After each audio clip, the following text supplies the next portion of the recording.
Alright guys, welcome back. We're going to be covering a video over how to play Atlas, a pretty in-depth guide, so let's get right into it. Alright, here are the topics in order. Today we're going to cover emblem configuration, item build, battle spell, the skills in-depth explanation, and then the combos you're going to have to use in battle. Make sure to look for the timestamps in case you want to skip to a specific part of the video. Alright, so we're going to choose the tank emblem. Since Atlas is a tank, we definitely want it to be a little tanky. So firmness, you want to max that out. That's definitely going to make him stronger and harder to kill. And for the second ability, you want to max out fortress. It's going to make him even stronger, keep him more in the fight. He's going to be durable. You're definitely going to want that. And for the last one, we're going to get concussive blast. Now the theme behind this build is durability with a bit of damage mixed in. Firmness and fortress are pretty basic. They help out your durability. But concussive blast will really help in the early game, giving you the ability to deal good damage alongside your ADC to hopefully steal a kill within the first few minutes of the game, and the damage also helps mid to late game.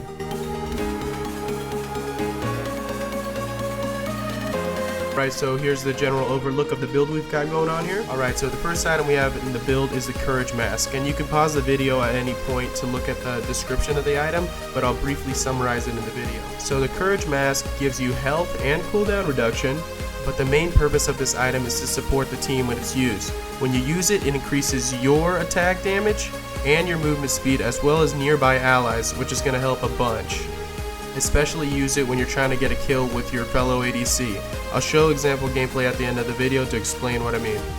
So next we have the Rapid Boots, which are a pretty basic item, but it increases your movement speed by 80, and its passive is dealing or taking damage will reduce your movement speed by 40 for 5 seconds.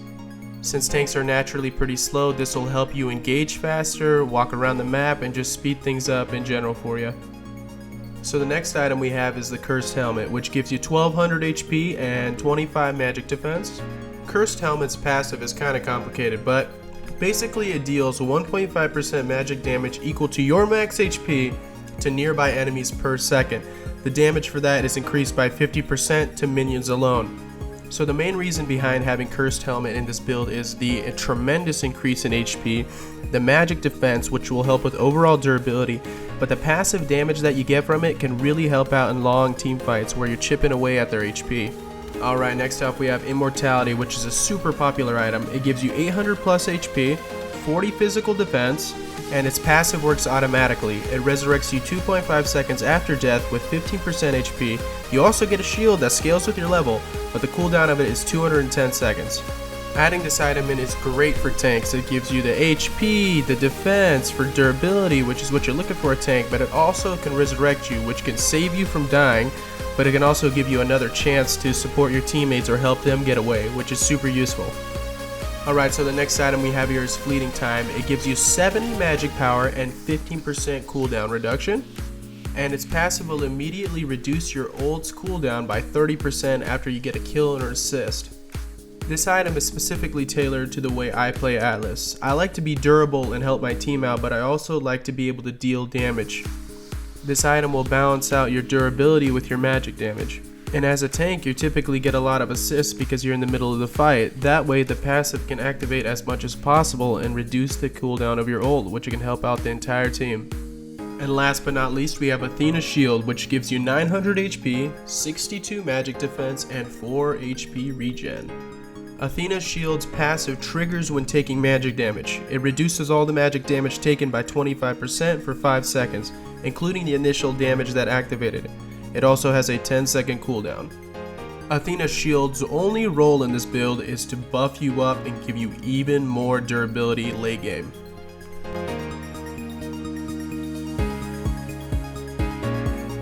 So I know there's going to be a lot of people who like Flicker and are going to argue for it. They like to flash into the middle of the enemy team and surprise ult them. But I don't think that's super useful when compared to how you can use Petrify. And I know people are also going to argue for Revitalize because it heals your whole team. But if you play your cards right, you don't need that. You really don't need any of the other spells. They're not as useful as Petrify. Now I've used quite a mixture of spells with Atlas before, and nothing compares to the usefulness of Petrify. Because most of the time you're going to be spending playing the game is next to your ADC, not exactly in the team. And when you're with your ADC, you need a lot of stuns in order to get early game kills. For example, in the early game I use Petrify quite a bit, because when you're just starting out, your ADC doesn't necessarily have any stuns, but if you have Petrify, you have your second ability and Petrify. 2 stuns in the beginning with your passive, that can end up doing a lot of damage and get you that early game kill that you really need. And an added benefit to Petrify is its AoE, which works with your ult. So once you're done ulting and that stun is over, you can use Petrify to hit everyone for a second stun, effectively doubling the stun time of your enemies. Just overall, Petrify works with Atlas, it works with your team. I recommend it over anything else. And if you have a better argument for any other spell, leave it in the comments below. I do want to see that. Also, watch till the end to see gameplay covering all of this.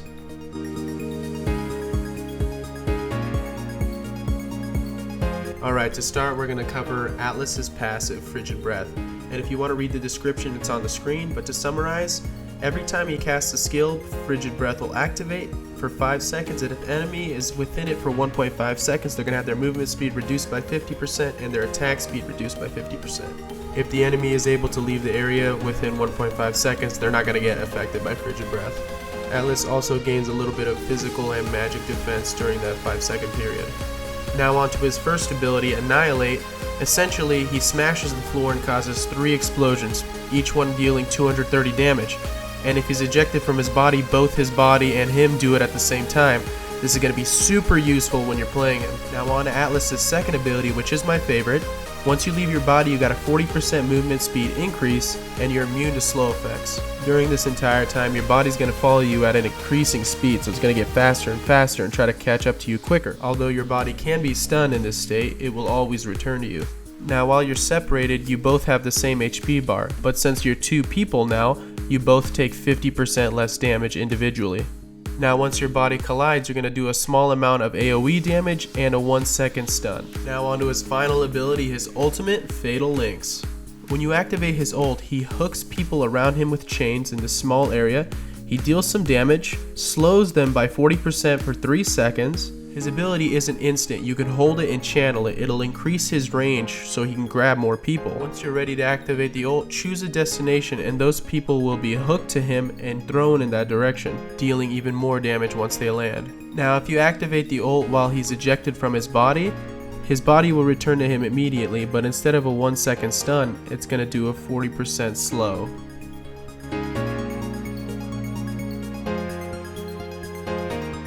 Here I'm aiming my second ability. I'm going to use that 40% speed to engage quicker. Here if you look, I used my first ability while I was surrounding the enemy. Now both blasts are going to hit the enemy and double the damage, which is really good. I'm getting into the middle of all of the enemies using my ultimate. If you take a look, I didn't hold my ultimate for long because enemies could react really quick, use flicker or something. I need to do it ASAP, get as close as I can to them. As soon as my ultimate's done, typically your first ability's back, so I use my first ability.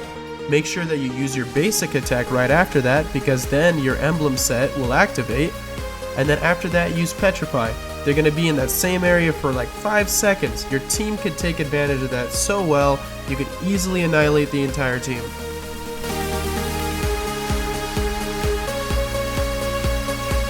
Alright, so one of the tips I can offer is don't buy your roaming equipment until you're level 2, because without your stun and your damage, your first ability and your second ability, you're not going to do a lot of damage. Now we're going to try to get an early game kill. So use my second ability, jump on him. I'm going to stun him right away. I hit him. Look at that. The emblem set activated. I use Petrify. The ADC is going in. Right there. We got a kill within a minute of the game. Under a minute, we already have a kill. That's perfect. This clip relates to the Courage Mask. So me and the ADC are in a fight right now. The ADC ults, so I spam the encourage button. I give them that great boost. Attack speed.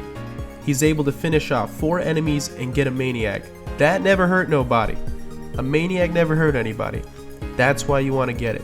That boost helps out tremendously with that ultimate. This is a good ult one. So what you want to do is grab multiple people. Never just go for one. You see Bauman comes up, it's just one guy. I'm not going to ult yet. But 3 people come, I wait till they're in range, and I ult right away. I barely waste any time. And right after that, I use my first ability, and I'm able to do damage to all of them. And then the ADC is able to clean up the mess. This is a trick on using your ult. I use this trick often. So if you watch, instead of waiting for my body to connect, I ult mid-flight. It's kind of like a flicker, because I come up really fast, I ult mid-flight, and as you can see, I pull him back almost instantly.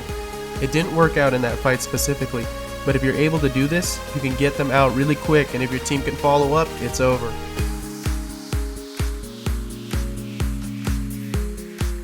In conclusion, Atlas is a fun, simple character to play, and he's not that hard to learn.